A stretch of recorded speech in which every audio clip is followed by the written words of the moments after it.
Hey all you witches and beautiful spiritualists, it's me, Prosperity Witch Ellie. And welcome to another video on my channel. So I've been thinking about doing this series for a little bit now. So I figured, you know what? This is my channel, this is something that I've been thinking about, I'm gonna do it. So welcome to a new little mini series, if you will, where I talk about my personal experiences with the spirits that I work with in my practice. And who better to start with than my man himself, Apollo. Disclaimer, before we officially get started, no, this is not going to be a historical video or a academic deep dive of sorts. This is, as I said, my personal experiences, my personal lessons that I've learned while working with Apollo. I just wanted to share them. You know what, anyway, that's the disclaimer. Also, I'd like to add how, of course, on the day that I record this, it is gloomy outside, it is rainy, and it is just horrible for my allergies. Go figure. Anyway, without further ado, let's get right into it, shall we? Let's talk about my personal experiences, lessons I've learned from Apollo, the god of light and truth. Let's go. Firstly, so how did Apollo come into my life? Well, let me tell you, it was gradual at first, it was slow, and it was steady until it wasn't. I'm gonna explain the story because there's a story to it, but just know that it started off very slow, very me discovering little minor signs until he was just finally smacks me on the head and just tells me, hello, I'm here, I promise you, it's a very humbling story.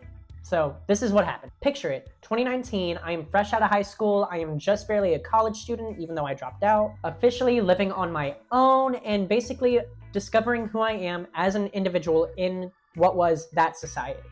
And at the time then, much like now, I was what I like to say very energetically or psychically prone. I've always really been able to sense energies and kind of gauge what those energies felt like or what they are. And so at this time, I knew that there was someone or something watching me on a very regular basis. Of course, at the time, I was more Celtic in my practice, so I picked up on sun spirit aspects. I'm talking sunflowers, the color yellow, gold, orange, sun, solar energy aspects. So I figured, okay, it's gotta be Lu, right? The Celtic god of the sun? No. And I've tried everything. I tried meditating on his name, on his energy. I've tried reaching out to him in all the ways. And every single time I reached out to him or made an attempt, either I got no response or part of me just knew it just wasn't clicking. It just wasn't Lu. And again, I knew Apollo existed, but I wasn't Hellenic in my practices. So I said, screw it. I was gonna open up my research, my reaching out to any sun god or any solar spirit just in general and see who or what it is, because I just needed to know. So I come home from work one day, I get a candle, I inscribe it with various solar symbols, and I just put myself in a meditative state, and I'm like, all right, I feel you, I hear you, who are you? Reveal yourself to me, it's time. I'm ready, it is time. And let me tell you, that was the most intense meditation I think I've been through in a long while, even still to this day, and it's been years. Firstly, I start getting hot flashes, and I'm like, oh my god, I'm dying. Secondly, my ears start ringing. At the time, I had a window that led from the outside world into my bedroom, and sunlight just came blazing through and blinded me. I swear I was dying, oh my god. And then I hear a voice, and that voice, I remember it very clearly. It was saying, you know who I am. You know who you are. Wake up. And when I told you, I took a breath in and I just said, Apollo? I remember as if everything stopped. The ringing in my ears stopped. The blinding sunlight piercing through my window got a little dimmer so I could see again. And just everything stopped and I was like, oh, okay. For those of you who don't know, yes, Apollo is an intense deity to work with. He can be very mellow and easygoing, but he can also be very intense. Ain't that right, buddy? So that's basically how he came into my life. I like to say that my practice, ever since he's been in my life, or my connection with him rather, has definitely grown deeper and deeper almost daily, if not weekly or just in general. It's definitely deepened. And a lot of the way I go about things is through what I would say an apolloetic point of view. All right, moving on, let's talk about my devotional practices to Apollo. What do they look like, what they are, and how I go about it. So firstly, my offerings.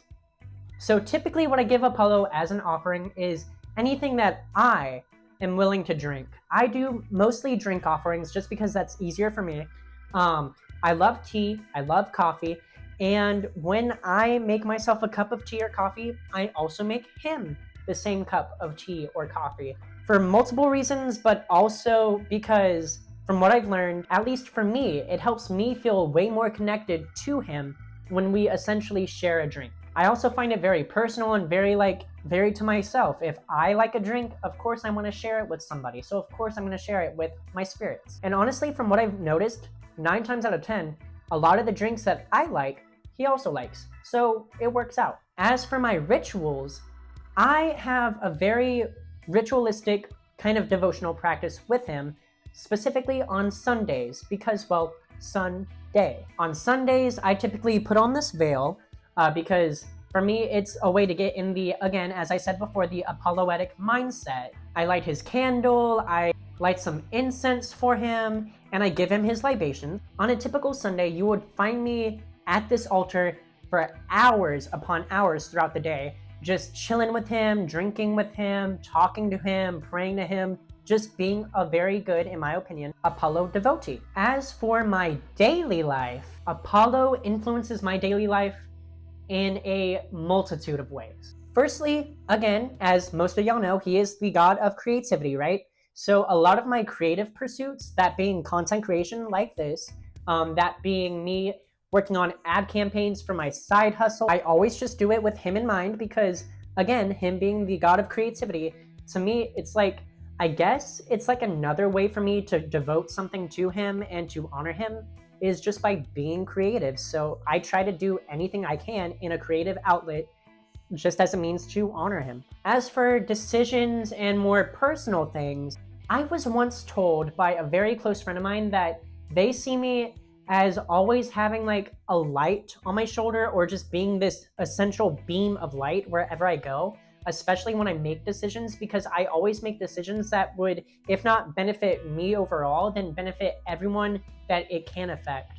And so I like to say that he's definitely influenced me in that degree where if it's beneficial, if it's a decision that it overall has a more positive or brighter approach, then that's because I've worked with him for so long that he has influenced me in that way. So, lessons and challenges. Oh boy. Throughout my 6 years of working with Apollo, let me tell y'all, there's been so many lessons that I've learned. There's been so many things that he has taught me that I've taken to heart. A lot of it just involving how to go about my day-to-day. I don't know if I directly mentioned it or not, but Apollo really did come into my life when I was first establishing my independence and discovering who I was in society at that time. And I came from not the most darkest of places, but definitely a dark place. I left home at an early age. I really was discovering who I was on my own, and I had no idea how to go about it until he came. So when you think of Apollo as the god of healing, yes, he's the god of healing in the more physical aspect with wounds and things of that nature, but I also see him as a god of healing in the more emotional aspect. Emotional healing, working through things that just would boggle you. Being the god of truth and light, he's definitely helped me attain a lot of clarity and a lot of insight on a lot of things that I was not aware that I needed. There were definite times where I would say Apollo has pushed me out of my comfort zone by me kind of like going to him with this situation or this idea of like something that's going on and how to go about it. And I would feel like he would tell me, just go through it. And of course he'll give me advice, but he would tell me like, go through it because it is needed. You need this lesson. And of course there were times where I would go to Apollo for things that he definitely just wouldn't really, I wouldn't say he wouldn't care for, but definitely wouldn't get involved in. And let me tell you, when you go to him and he doesn't get involved, You'll know. You'll know because he just won't step in. He won't be there. He'll be like, you're on your own. But again, it's for good purposes. He's helping me learn a lot of things that I need to learn. And a lot of what I need to learn, I learned by going through it. I learned by doing it, if that makes sense. Okay, so with the darker part of the video out of the way, I'm sorry. Advice for any of you guys looking to connect with Apollo. I would say definitely keep an open mind and an open heart when it comes to approaching Apollo. Why? Because again, he is a very lighthearted and kind deity, but he's also very intense. And again, 6 years of working with him, I know this. Some simple ways to go about working with Apollo if you really wanted to: go out, enjoy some sunlight, or go do something that to you is a creative expression. Another thing I would definitely say is a good way to connect with Apollo is anything that involves self-love or working on yourself, because he is all about working on that inner self. He's the god of truth, right? Know thyself. Trust me when I say he's on that shit. But overall, my experience with Apollo has definitely been one that I will have and always will take to heart. After all, he's definitely shaped me into the person that I am today, and I give him a lot of credit for that. Anyways, I've rambled on, so I'm gonna go ahead and go. If you guys have any questions or just want to chat about a spirit that you guys work with, put them down in the comments. I'm excited for this. I'm excited. But yeah, so as I always say, if you enjoy, leave a like, comment down below anything you want to talk about in regards to this, share and subscribe for more in the future. As always, make wise choices, make delicious pizza, and I will see you guys in the next one. Bye!